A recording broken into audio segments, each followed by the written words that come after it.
I had an idea a while back. I think I was writing something down about this channel, I don't know.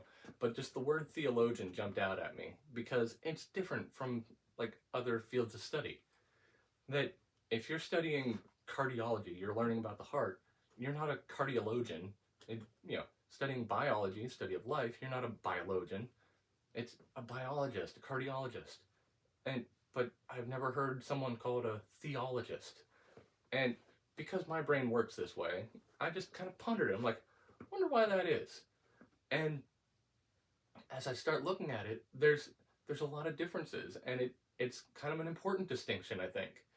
And so I'm going to encourage you very strongly to be a theologian, but never be a theologist, because when you're studying some other field, we're going to go with cardiology, all right?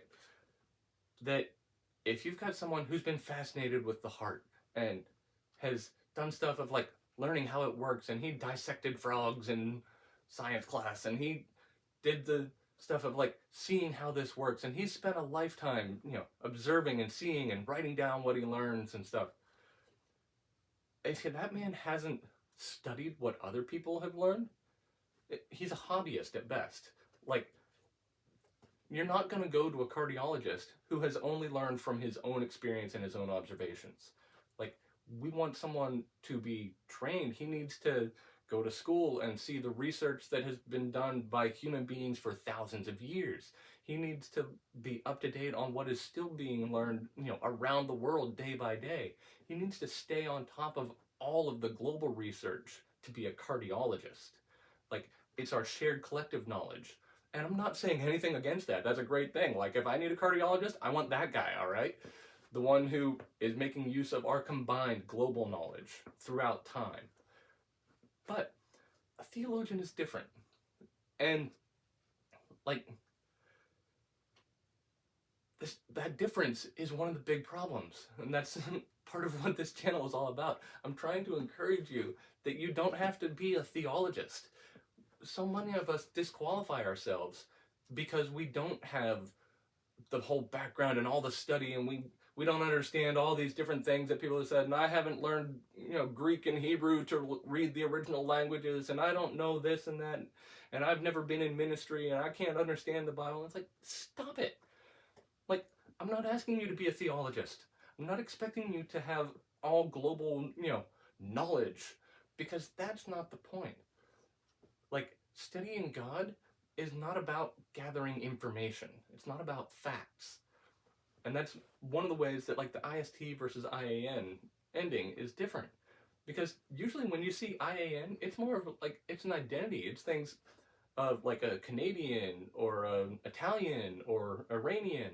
Like, that kind of stuff is like something about you, that it could be where you're from or what you've chosen. And that's actually where the word Christian originated, because it was this group of people in the first century that didn't have any kind of a classification. They were from so many different backgrounds and nationalities and stuff. People didn't know what to call them. And the only thing they had in common was Christ. So they said, well, you're Christians. And that's Christian. That's where we get it. And so this IAN is more of it's a life. It's a learned thing. And the example I have is like my wife. I know her very, very well, but I did not learn about my wife by talking to everybody else who's ever encountered her, by going through and interviewing her college friends and her parents and, seeing what I could find, Google her and learn about it. Like, that's not the way I got to know her. I've just done life with her. We've been together for over 16 years, in good times and bad times, in times when we got along and times when we didn't.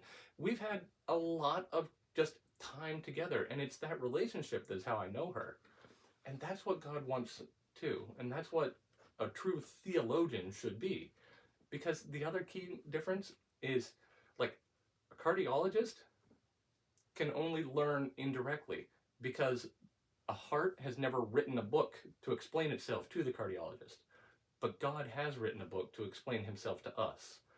And he gave us the Bible that shows his character, his thoughts and desires for us, and like how the world works that he put together and what he expects from us in it. And like, And then, even as awesome as the Bible is, and as much as I love the Bible, like, it's basically an introduction, because what he wants to do is to take from there and start having the direct relationship. Like I was saying with my wife, he wants to talk to you. And so I'd strongly encourage you to be a theologian, to get to know God, but get to know him as a relationship, as a person, not a field of study. Don't be a theologist. I am so much less concerned with what other people say about God than I am with what God says about himself. And that's what it is to be a theologian.